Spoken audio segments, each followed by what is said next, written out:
There's an old saying in the British royal family that duty comes first, but for those who know where to look, a wicked sense of humor is often a close second. For decades, the world watched the late Queen Elizabeth II navigate the most serious of occasions with a stoic grace. Yet, every now and then, a spark of dry, undeniable wit would break through. It seems that while King Charles inherited the crown, it is his sister, Princess Anne, who has truly inherited that legendary, sharp-tongued humor. This was proven recently when a delightful clip of the Princess Royal resurfaced, reminding everyone why she remains one of the most beloved and perhaps underrated members of the monarchy.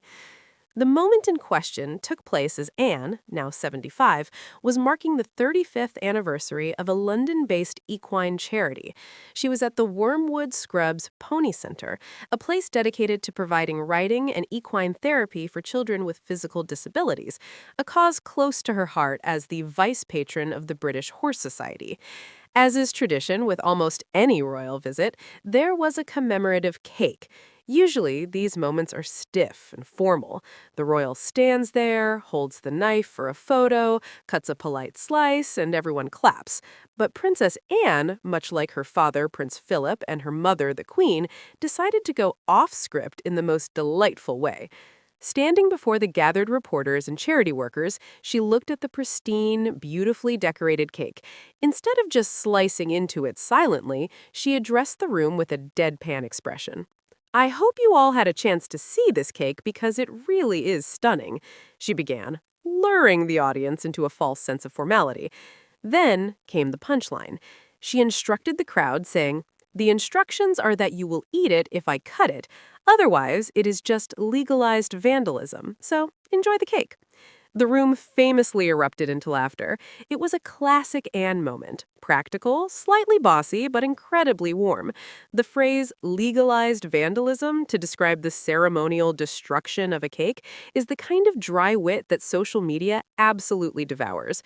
When the clip hit platforms like X and Twitter, the reaction was instantaneous. Fans were quick to point out that she is dry like her father, but cheeky like her mother. It was a moment of levity that felt incredibly necessary at the time, given the context of what was happening behind palace walls. We have to remember that this poignant visit occurred just days after the public announcement of King Charles's cancer diagnosis. The monarchy was under a dark cloud, and the pressure was on the working royals to keep the ship steady.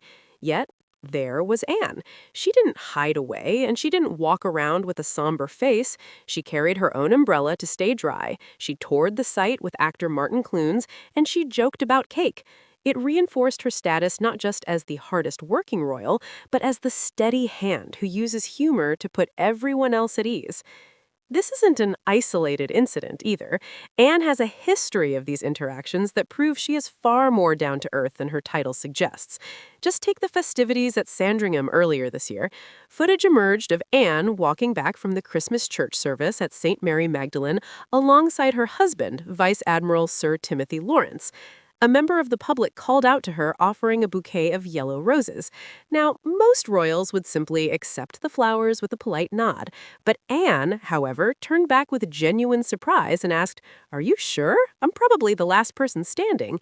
When the woman insisted, saying, "You're the first to me every year," and explained she picked the yellow roses specifically because the late queen loved them, Anne couldn't resist a bit of banter. She looked at the fresh flowers and quipped, "You didn't pick these yourself, did you? I was gonna say, your garden is doing better than mine." It's this ability to turn a fan interaction into a conversation between two gardeners that endears her to the public. It strips away the pomp and circumstance and leaves just a human connection. But really, for royal watchers, these moments evoke a deep sense of nostalgia because they are so strongly reminiscent of the late Queen.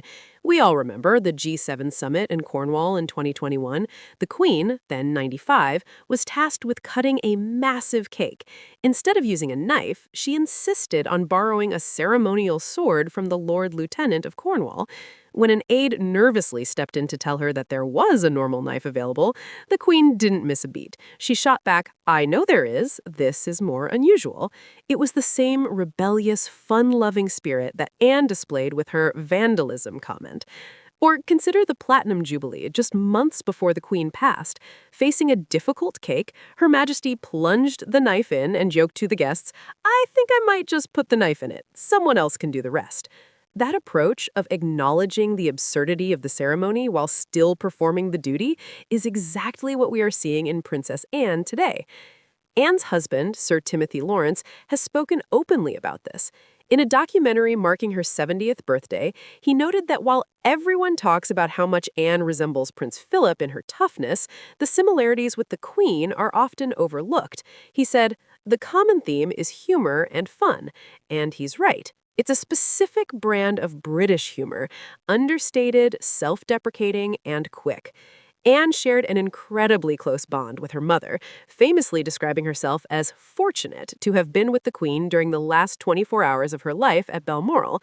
It seems that in the years since, Anne has carried that torch forward. She represents a link to the past, embodying that keep calm and carry on attitude, but paired with a twinkle in the eye that says, let's not take ourselves too seriously.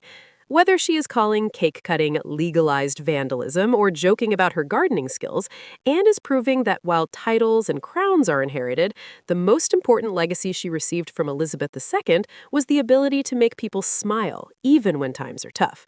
As the royal family moves forward, it is clear that as long as Anne is on the scene, the Queen's spirit of wit and warmth is very much alive and very well. Do you think Princess Anne is the funniest royal? Let us know in the comments below. And for more royal updates, don't forget to hit that subscribe button.